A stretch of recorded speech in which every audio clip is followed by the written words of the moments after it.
चाहिए, मजबूर करें उनको, प्लीज इतना होना चाहिए। श्री कपिल मिश्रा जी, अभी कपिल जी प्लीज। अध्यक्ष महोदय, वही हुआ जिसका डर था। भाजपा सदन में असली मुद्दे पे चर्चा करने से भाग गई, और मैं चाहता हूं ये ऑन रिकॉर्ड आए कि जब सदन संदीप कुमार की सीडी के बारे में चर्चा कर रहा था, जब सदन राजनीतिक मूल्यों के बारे में चर्चा कर रहा था, जब सदन चारित्रिक मूल्यों के बारे में चर्चा कर रहा था, विजेंद्र गुप्ता और भाजपा के नेता इस सदन को छोड़ के भाग गए थे। ऑन रिकॉर्ड आना चाहिए सदन के अंदर। और हमें यह डर था, जी ने कहा था कि तुम यहां नहीं रुकोगे, हमें मालूम है तुम अपने प्रस्ताव पे, और प्रस्ताव भी कैसा, इनके प्रस्ताव में आपने खुद कहा कि कोई रूल मेंशन नहीं था, उसके बाद भी आपने उसको अकोमोडेट किया है। गलत प्रस्ताव देने के बाद भी हमने कहा कि हम चर्चा कराएंगे, खुल के बात कराएंगे, और उसके बाद भी अपनी बात आधी रख के उसके बाद सदन के बीच से निकल के भाग गए। मेरे को लगता है कि आज भाजपा का पूरा चरित्र, पूरी की पूरी भाजपा की सच्चाई और कितने सीरियस हैं ये महिलाओं के मुद्दों को लेकर, कितने सीरियस हैं ये राजनीति में चरित्र को लेकर, आज ये बिल्कुल सदन के सामने और पूरे देश के सामने आ गया है। मैं कुछ बातें कहना चाहता हूं। पहली बात तो मैं ये कहना चाहता हूं कि जरूर गुप्ता जी चाहते थे कि आशुतोष जी के बारे में चर्चा हो, शरद चौहान जी के ऊपर जो केस लगा उसके बारे में चर्चा हो, पंजाब में कोई बयान दे रहा है उसके बारे में चर्चा हो, देवेंद्र शेरावत ने क्या कहा उसके बारे में चर्चा हो। लेकिन मैं कहता हूं मैं नहीं करूंगा इन सब चीजों के बारे में चर्चा, मैं नहीं करूंगा नरेंद्र मोदी आर्मी चलाने वाले टीनू जैन के बारे में चर्चा नहीं करूंगा। आज जो अभी 2 दिन पहले सेक्स रैकेट चलाता हुआ पकड़ा गया उसके बारे में हम चर्चा नहीं करेंगे। हम चर्चा नहीं करेंगे मध्य प्रदेश के इनके प्रातः स्मरणीय राघव जी के बारे में, जो अपने नौकरों के साथ सेक्स करते हुए जिनकी सीडी पकड़ेगी, इनके वित्त मंत्री थे इनकी सरकार के, हम उनके बारे में भी आज चर्चा नहीं करेंगे। हम चर्चा नहीं करेंगे भाजपा के गुड़गांव के विधायक उमेश अग्रवाल, जिनके ऊपर इस वक्त बलात्कार का केस चल रहा है और उनके कार्यकर्ताओं ने बलात्कार का केस दर्ज कराया है। हम गोवा के उस भाजपा नेता की चर्चा भी नहीं करेंगे जो अहमदाबाद जाते हुए फ्लाइट में एक 13 साल की लड़की के साथ यौन शोषण करता हुआ पकड़ा गया था, हम उसके बारे में भी चर्चा नहीं करेंगे। हम साहिबाबाद के भाजपा के उस मंडल अध्यक्ष की चर्चा भी नहीं करेंगे जो अपनी बेटी को भाजपा के सीनियर नेताओं के पास टिकट के लिए परोसता था और जिसके दामाद ने भाजपा के नेता की गोली मार के हत्या कर दी और थाने में जाके आत्मसमर्पण कर दिया कि भाजपा में टिकट के लिए उसकी खुद की बीवी को उस नेता की बेटी को भेजा जाता था। हम उड़ीसा के इनके उस मंत्री मनमोहन सामाल के बारे में भी चर्चा नहीं करेंगे जो सेक्स स्कैंडल में पकड़े गए हैं, और निहाल चंद के बारे में भी नहीं चर्चा करेंगे। हम केवल चर्चा करेंगे उस बात की जिसका एफिडेविट हिंदुस्तान के सुप्रीम कोर्ट के अंदर प्रस्तुत किया गया, एक सीनियर आईएएस अधिकारी के द्वारा प्रस्तुत किया गया।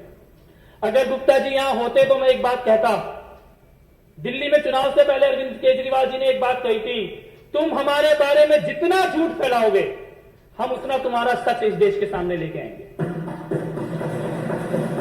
जितना झूठ बोलोगे हमारे बारे में हम उतना तुम्हारा सच उघाड़ेंगे। और आज ये भारतीय जनता पार्टी का काला सच जो हिंदुस्तान के सुप्रीम कोर्ट के अंदर एक बड़े वरिष्ठ आईएएस अधिकारी ने एफिडेविट के तौर पर जमा कराया है, आज उसको हम लोग यहां सामने लेके आए। आज उसकी बिल्कुल सही कहा मनीष जी ने, बड़े गुस्सा हो रहे थे विजेंद्र गुप्ता जी कि अरविंद केजरीवाल खूंटा गाड़ के बैठ गए, खूंटा गाड़ के बैठ गए। अरविंद केजरीवाल ने तो खूंटा गाड़ दिया और खूंटा गड़ गया, और दोपहर को पंजाब में खूंटा गाड़ा है, शाम होते होते अमित शाह का सूरत में तंबू उखड़ गया।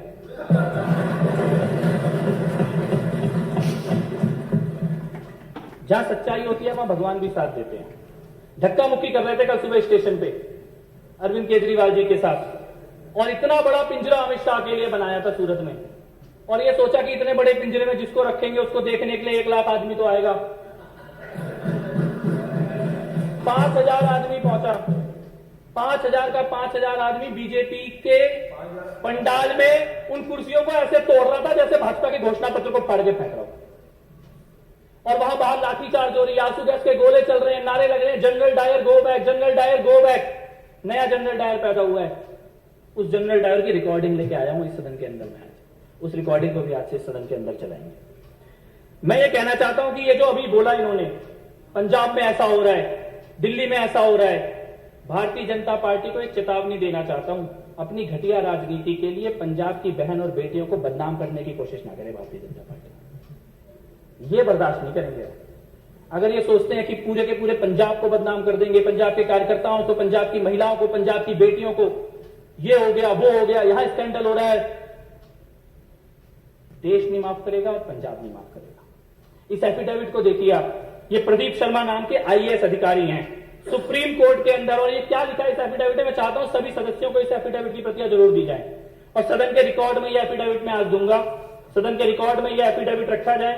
एफिडेविट में लिखा है, chief minister Shri Narendra Modi visited Kutch to inaugurate the hill garden project and upon its completion it was the time when he was introduce to an architect. उसका नाम मैं यहां नहीं लूंगा, लेकिन उस महिला से एक हिल गार्डन प्रोजेक्ट के पूरा होने के समय परिचय होता है। शरद उत्सव अक्टूबर 2005 में नरेंद्र मोदी जी उनके साथ ईमेल पे बात करनी शुरू करते हैं और उसके बाद Shri Modi and miss had begun to exchange text messages which she communicated to the petitioner. She further mentioned that she was planning to meet the chief minister. उनको उनके घर पे मिलने के लिए बुलाया जाता है मुख्यमंत्री महोदय के। और शरद उत्सव के अगले दिन सुबह 7 बजे, following morning at the site of Sharad Utsav at approximately 7 a.m. the petitioner was in the presence of Shri Modi when Miss arrived, and the conversation between them assured the petitioner that Shri Modi and Miss were in fact exchanging personal text messages, emails and or direct conversations. और यहां से जब बात आगे बढ़ती है तो पता लगता है, वो महिला बताती है पेटिशनर को कि Shri Modi in his office he would freely interrupt scheduled meetings, walking out of his office on senior officials in order to speak to her privately. बहुत जोर शोर से प्राइवेट कन्वर्सेशन के बारे में विजेंद्र गुप्ता बोल रहे थे। यहां पे ये सुप्रीम कोर्ट के पिटीशन में लिखा हुआ है, सुप्रीम कोर्ट को एफिडेविट देकर लिखा गया है, मोदी जी मुख्यमंत्री होते हुए अपनी मीटिंग छोड़ के बाहर निकल जाते थे इस महिला से अकेले में बात करने के लिए। अधिकारियों से कहते थे मुझे कोई डिस्टर्ब नहीं करेगा, अब मेरे को केवल इस महिला से बात करना है, और राजपाट का सारा काम छोड़ के उस महिला के साथ बात करने निकल जाते थे। Second week of March 2006 at approximately 5 p.m. Miss called the petitioner and conveyed that she had just landed in Ahmedabad and was planning to visit Bhuj. शाम को 5 बजे वो अहमदाबाद में उतरती हैं फ्लाइट से। इस आईएएस ऑफिसर को फोन करती है कि मैं अहमदाबाद आ गई हूं और अगले दिन मैं भुज जाने वाली हूं, लेकिन थोड़ी देर के बाद उनका फोन स्विच ऑफ हो जाता है। 2 days later at approximately 11 a.m. Miss called the petitioner and conveyed that she was at the residence of Shri Modi ji. 2 दिन तक फोन स्विच ऑफ रहता है और 2 दिन तक स्विच ऑफ रहने के बाद 2 दिन के बाद 11 बजे वो वापस एक पेटिशनर को कॉल करती है और बोलती है कि मैं 2 दिन तक मोदी जी के घर पे मेरे को रखा गया था और इसीलिए मेरा फोन स्विच ऑफ था। When she landed at Ahmedabad airport, she was received by Shri O.P. Singh, Shri Modi's deputy, and was escorted in a vehicle to Chief Minister's residence. Modi ji के डिप्टी ओपी सिंह उनको लेने आते हैं airport में, अपनी गाड़ी में बैठाते हैं और सीधे मोदी जी के घर लेके जाते हैं। और कैसे लेके जाते हैं? She was advised to switch off her cell phone. तो कहते हैं अपना फोन बंद कर लो। And entered the Chief Minister's residence through rear door. कहते हैं सामने के दरवाजे से नहीं आना, तुम्हें पीछे वाले दरवाजे से अंदर लेकर जाएंगे घर के। उस महिला का फोन बंद करा के सरकारी गाड़ी में बैठा के पीछे वाले दरवाजे से नरेंद्र मोदी के घर लेके जाया जाता है। और उसके बाद she was taken to the first floor and given a room across the Chief Minister's bedroom. उसको फर्स्ट फ्लोर में ले जाते हैं और मोदी जी के बेडरूम के बगल वाले कमरे में कहते हैं तुम्हें यही रहना होगा। अगले दिन वो महिला लिखती है कि होली का त्योहार था। अगले दिन बहुत सारे लोग मोदी जी से मिलने आए, लेकिन मोदी जी केवल थोड़ी देर के लिए नीचे गए मिलने के लिए, उसके बाद वापस कमरे में आ गए। उन मिलने वालों में आनंदीबेन पटेल भी गई थी। Shri Modi attended to them briefly and return to his quarters. बहुत थोड़ी देर के लिए लोगों से मिले, उसके बाद अपने कमरे में वापस आ गए। ये महिला इस बीच में बीमार भी होती है। She developed a fever and requested a physician. वो कहते हैं मेरी तबीयत खराब है, किसी डॉक्टर को बुला दो। तो मोदी जी क्या कहते हैं उससे? मोदी जी उससे कहते हैं कि calling a physician is impossible. Doctor को तो हम बुला ही नहीं सकते, किसी को पता लग जाएगा कि तुम यहां पे आई हुई हो। और उसके बाद मोदी जी उसको अपने जीवन की घटनाएं सुनाने लग जाते हैं और अगले बार उसको कार से भेजा जाता है। इसके बाद इसी एफिडेविट में लिखा है जो सुप्रीम कोर्ट के अंदर जमा किया गया है कि वो महिला भावनगर जाती है जिस वक्त मोदी जी साउथ अफ्रीका के टूर में गए हैं, और वहां से भी मोदी जी को चैन नहीं पड़ता, वहां से भी उसको फोन और एसएमएस करने का सिलसिला जारी रखते हैं। Petitioner found that she was constantly in touch with Sri Modi, who was abroad and probably in South Africa at the time. She also conveyed to the petitioner that Sri Modi asked her about the petitioner's office routine and habits and whether the petitioner knew about the relationship they shared. In one conversation, Miss showed the petitioner a text message that the chief minister has sent her from abroad. और खास तौर पे इस महिला से बात करने के लिए अलग मोबाइल नंबर मोदी जी ने रखा हुआ था, वो मोबाइल नंबर भी इस एफिडेविट के अंदर दिया गया है। इसके बाद इससे भी ज्यादा खतरनाक बात होती है, इस पेटिशनर प्रदीप शर्मा जिन्होंने सुप्रीम कोर्ट में एफिडेविट दिया, इनके पास एक लेटर आता है कि एक सीडी है इस महिला की किसी व्यक्ति के साथ सेक्स करते हुए, और वो सीडी जो है वो सरकार के पास है, इसीलिए प्रदीप शर्मा इस महिला से मिलना बंद कर दें। और इस लेटर के आने के बाद प्रदीप शर्मा के साथ कई तरह के टॉर्चर होने लगते हैं और प्रदीप शर्मा ये कहते हैं लास्ट में, it now appears to the petitioner that Sri Modi started believing that the videos involving Miss perhaps included Sri Modi himself. यानी कि मोदी जी को ये लगा कि मोदी और उस महिला के बारे में जो वीडियो सीडी है वो खुद इस पेटिशनर के पास आ गई और इसीलिए इस पेटिशनर के साथ कई तरह के केस और कई तरह के मामले दर्ज करके इनका पूरा कैरियर बर्बाद करने की कोशिश की जाती है। और अध्यक्ष महोदय, ये सीडी और ऑडियो रिकॉर्डिंग इसके बहुत शौक हैं। विजेंद्र गुप्ता जी को आज उनके सारे शौक पूरे कर देते हैं विधानसभा के अंदर। अभी भी गए कि मैं जाके बाहर दिखाऊंगा लोगों को एक ऑडियो सीडी, एक सीडी में इस विधानसभा में ऑन रिकॉर्ड रखना चाहता हूं। और ये सीडी अमित शाह की है, अमित शाह की पुलिस अधिकारियों के साथ बातचीत की है, और ये सीडी वो घिनौना सच हिंदुस्तान के सामने लेके आती है कि कैसे एक मुख्यमंत्री एक लड़की, अपने से आधी उम्र की लड़की के पीछे पड़ता है, और पीछे कैसे पड़ता है, पूरी की पूरी पुलिस उसके पीछे लगाता है। केवल पुलिस नहीं, वहां की इंटेलिजेंस एजेंसी और यहां तक कि एटीएस के अधिकारियों तक को भी एक लड़की के पीछे लगा देता है, उसकी एक एक पल की खबर रखने के लिए। पुलिस अधिकारियों के बीच में खुद पुलिस अधिकारी सिंघल 267 फोन कॉल का रिकॉर्ड है, 267 कॉलों का रिकॉर्ड दिया गया है, सीबीआई के पास भी दिया गया था।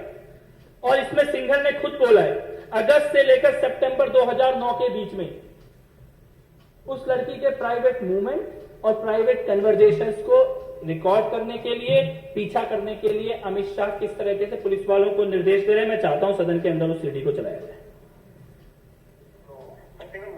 जी सर, क्या है हमारा कंपनी में जो लोकेशन લીધું એમાં પણ 14 ને 29 લોકેશન પર ત્યાં જાવ સર, 2 ને 29 પર જી બધા છોકરા જોડે ગયા નથી બા ના સર ભાઈ જો સાહેબ ને બધી ખબર પડી જાય આપણને સર। આપણો માણસો બિલકુલ ત્યાં છે સર, મને લોકેશન પર કંપનીમાંથી નહીં લેતો રહું છું એટલે પરફેક્ટ લોકેશન આપે છે। લોકેશનમાં શું થાય છે જી બાજુ જાય એટલે એનું એ જ રહે સર, ટાવર એરિયાનું એક જ બતાવી રહ્યું છે, એનું જે સેલ આઈડી આવે છે, તો બીજું સેલ આઈડી આવતી હોય તો ખબર પડી જાય કે બીજી સેલ આઈડી પર પકડે છે।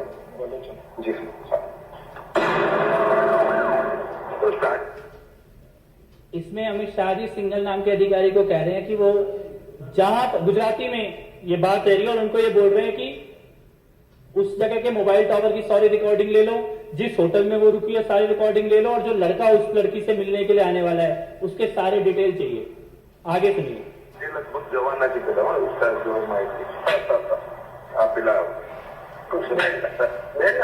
हाँ जी जी सर, એટલે સાંજે કહું વિમાન છે જોઈ લેજો। હા જી સર, હું જાણ કરી આપો ચેક કરે ગોયર વાળું જી સર। પેલા ભાઈ ભાવનગર પહોંચી ગયા? હા પહોંચી ગયા સર, લોકેશન મળેલું તો રાત્રે જ પહોંચી ગયા સર। હવે જો આ છોકરી મુંબઈ જવાની હોય ને સર, તો પેલો મુંબઈ ના જાય। હા રાઈટ રાઈટ રાઈટ રાઈટ, वो समझे सर? हाँ समझी गया समझी गया।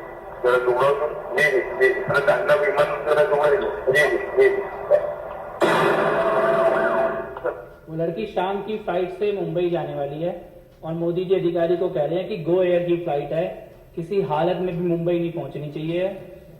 अमित शाह बोल रहे हैं, बार बार बोल रहे हैं कि साहब को सब पता है, साहब को सब पता है, साहब पता करना चाहते हैं इस लड़की के बारे में, साहब को सब पता है और किसी भी हालत में ये मुंबई नहीं पहुंचनी चाहिए लड़की।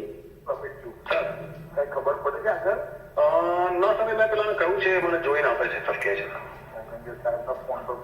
नहीं मन जान करे सर, हमारा 10-15 मिनट लगते एयरपोर्ट पर शू थયું सर? પેલો છોકરો મૂકીને નીકળી ગયો છે, થોડો માણસો જો ત્યાં છે, હજુ ફ્લાઇટ ઉપડવામાં 10 મિનિટની વાર છે।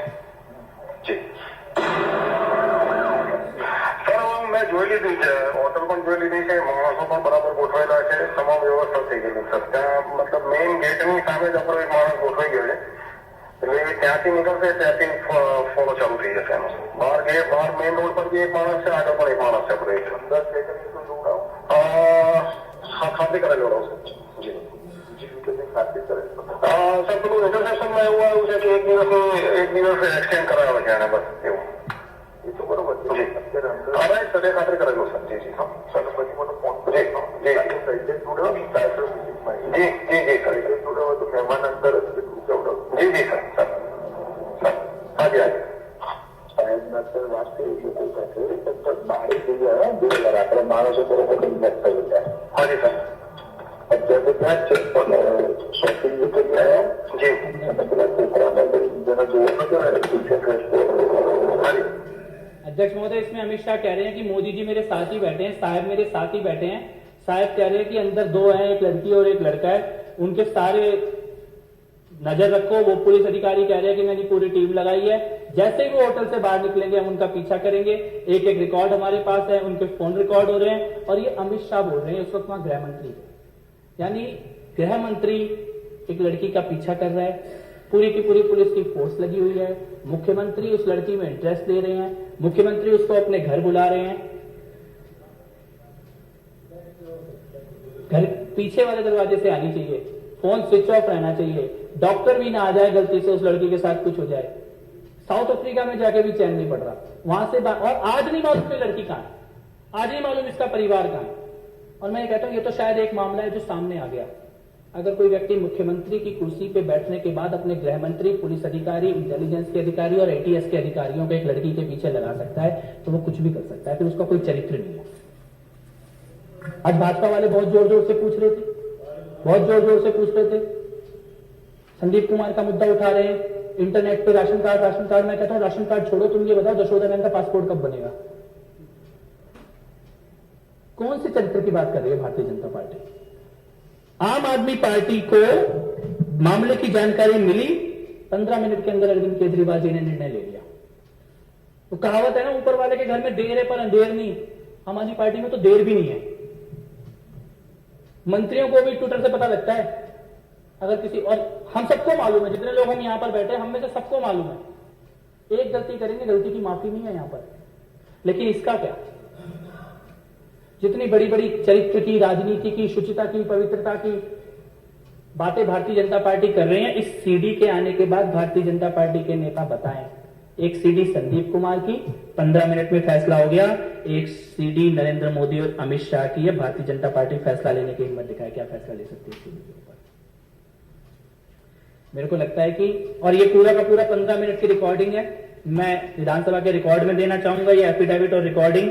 और मैं ये चाहता हूं कि ये रिकॉर्ड में रहे और आज का दिन रिकॉर्ड में रहे कि जब राजनीतिक शुचिता की, पवित्रता की, नेताओं के चरित्र की चर्चा हो रही थी, जब भारतीय जनता पार्टी के नरेंद्र मोदी और अमित शाह की पोल इस विधानसभा के अंदर खोली जा रही थी, तो भारतीय जनता पार्टी के नेताओं के अंदर हिम्मत नहीं थी सदन के अंदर रुकने की और चर्चा में भाग लेने की।